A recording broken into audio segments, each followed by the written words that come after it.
So let me tell you my story. So as a child, one thing that I realized was that I was utterly, absolutely ignorant. And everybody around me seemed to know just about everything. I did not know anything at all. So because I did not know anything, I had to pay enormous attention towards everything.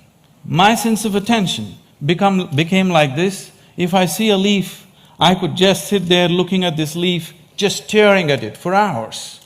If I sat up in my bed, just staring at the darkness, I could just do this for the whole night. So this attention brought a completely different level of involvement and interaction with just about anything and everything around me, animate and inanimate. But everybody else seemed to know everything and they were just going about their life busy and happy. But I was just staring at every little thing. Then I realized that even they did not know anything. It is just that they had their assumptions and belief systems that they were happy with, either their own or what was handed down to them by someone else. On a certain day, I started moving towards Chamandi Hill.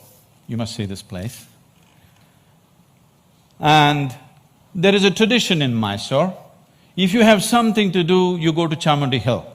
If you have nothing to do, you go to Chamandi Hill. If you fall in love, you go to Chamandi Hill. If you fall out, you go to Chamandi Hill. I had just fallen out and I had nothing to do, so I started moving towards Chamandi Hill. And I went up and sat on a rock there. Till that moment in my life, I always thought, this is me, and that's somebody else and something else. But for the first time, I did not know which is me and which is not me. Suddenly, what was me was just all over the place. The very rock on which I was sitting, the air that I breathed, the very atmosphere around me, I had just exploded into everything. That sounds like utter insanity. This, I thought, lasted for 10 to 15 minutes. But when I came back to my normal consciousness, I was about 4.5 hours. I was sitting there, fully conscious, eyes open, but time had just flipped in my experience. For the first time in my adult life, tears were flowing down, and I've always been peaceful and happy, that was not an issue, but here I was drenched in a completely different kind of blissfulness, every cell in my body bursting with ecstasy. When I shook my head and trying to get some logical explanation for what's happening to me, the only thing that my very smart mind could say was, maybe I'm just going off my rocker. This experience, as it deepened and it started repeating itself, if I just sit here, what is moments for me seem to be hours for others. I think it's a minute, hours are gone. On a certain day, I happened to be sitting in a certain place. I actually thought it's about 25–30 minutes, but when I came to my normal senses, 13 days had gone by. I was sitting right there. India being what it is, a whole crowd had gathered, garlands around my neck, people touching my feet, somebody wants to know what will happen to his business, somebody wants to know when his daughter will get married. And as this experience deepened into me, one thing that happened to me was, everything that I believed was me suddenly was not me. This was always me, and suddenly I found this is just an accumulation of food that I've eaten. What I accumulate can be mine but can never be me. This was just a huge heap of impressions in my mind. And this body and mind, not being me but just being mine, a distance arose between me and my body, between me and my mind. This also facilitated a certain experience within me, that suddenly the equation of time and space was suddenly not applicable for me. I was seeing that what is here is there, what is there is here, past, present and future got mixed up. It was one majestic chaos, but utterly beautiful. Existence is not human-centric, and all human experience is self-made. Most people believe that their experiences are molded by what situations in which they exist, but all human experience is 100% self-created from within. I think today a lot of science is beginning to agree with that. And having realized that, if all experience is created from within, if the basis of your experience is within you, the seat of your experience is within you as it is, what kind of experience of life would you want to have? Definitely you want utmost pleasantness. As I realized the basis of my experience is within me, I shifted from staring at things to sitting with my eyes closed. This was a dimensional shift in my life, from staring to sitting with my eyes closed. I got so fascinated with this human mechanism, I wouldn't want to open my eyes. For days on end, I'm just keeping my eyes closed, wanting to see everything about this one. And what I realized was, if I take a piece of bread and put it into this system, this piece of bread becomes my body in a few hours, and I begin to experience this as myself. This amazing process, as I became more and more aware of it, I saw the very source of creation, the very maker of this body, the manufacturer of this body is within.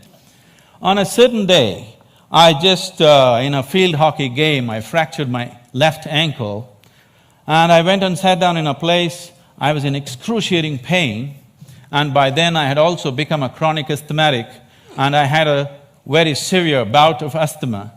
And this pain and this inability to breathe together, they were quite something. At that moment it occurred to me, if the maker of this body is inside, why is it that I cannot mend this from inside? I sat down with a certain resolve. If this is true, I must be able to allow it to mend itself, otherwise I must be completely on a wrong track. I sat down with my eyes closed for about little more than an hour. When I came out, my asthma left me, never to come back again. And above all, my fractured leg was perfectly okay in little more than an hour's time. Armed with this experience, I started creating methods and systems through which every human being could access that intelligence and that capability within the system which can make a piece of bread into a human being. This intelligence and this competence within the human system, which is not just about thought process, exists in every human being, but unfortunately remains untapped.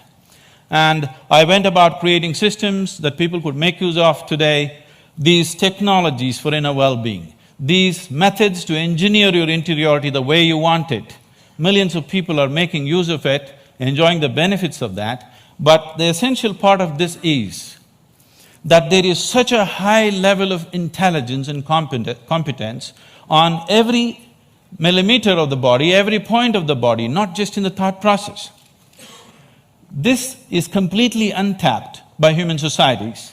There are ways to do this, and as I went into this process, what I saw was, what is it that determines what is me and what is not me? I am capable of taking a piece of bread and making it into myself. If I look at this body, it is just a piece of this planet that I have borrowed, but why is this separate and this is separate? Then I found that it is just the boundaries of sensation which determines what is me and what is not me. Here there is sensation, so this is me. There seems I don't feel the sensation, so that's not me. As I looked at this boundaries of sensation very, very closely from within myself, this was a phase of my life where most of the time I remained with my eyes closed. I realized that the boundaries of sensation can either be stretched, expanded, or even made smaller than what it is right now. You can sit here and not feel anything that's happening here right now. This happens in sleep to some extent. Or you can sit here and extend your boundaries of your sensation for this whole hall. And anything that is within the boundaries of your sensation, you will always experience as myself. There is a glass of water here, and this is not me, that's very clear. But if you drink it, you just included it into the boundaries of your sensation, and that becomes you. So if you throw the boundary of your sensation out in an expanded form, you can sit here and experience everybody in this hall as yourself. You can stretch it further, experience the very cosmic scape like you experience your own body. This sense of inclusiveness, if it comes into you, when this came into me, I suddenly realized that to be loving is not somebody's teaching. To be compassionate is not an idea. To be in empathy is not some esoteric principle. This is the way a human being is made. If only he does not constipate his consciousness with limited identifications with things that he is not. If you do not identify with anything that you have accumulated over a period of time, including your body and mind, every human being is capable of this. When it comes to external situations, each one of us are differently capable. But when it comes to inner situations, every one of us is equally capable. No human being is better endowed than the other when it comes to the inner realm. It's only in the external situations that we are all differently capable. If this inclusiveness enters human life, if you can sit here and experience people around you as yourself, I don't think I have to teach you to be good. I don't think I have to teach you to love. I don't think I have to teach you to care. Because caring for this one is very, very natural. This is ingrained within the very nature of the existence. This inclusiveness definitely has to touch humanity, so this became my life, my work and my endeavor to develop methods so that people can experience this inclusiveness. When we do not have this inclusiveness, what we could do, we will not do. In our lives, if we do not do what we cannot do, that is not a problem. But if we do not do what we can do, we are a disaster. My hope and my work is just to see that we as a generation of people do not become that kind of a disaster.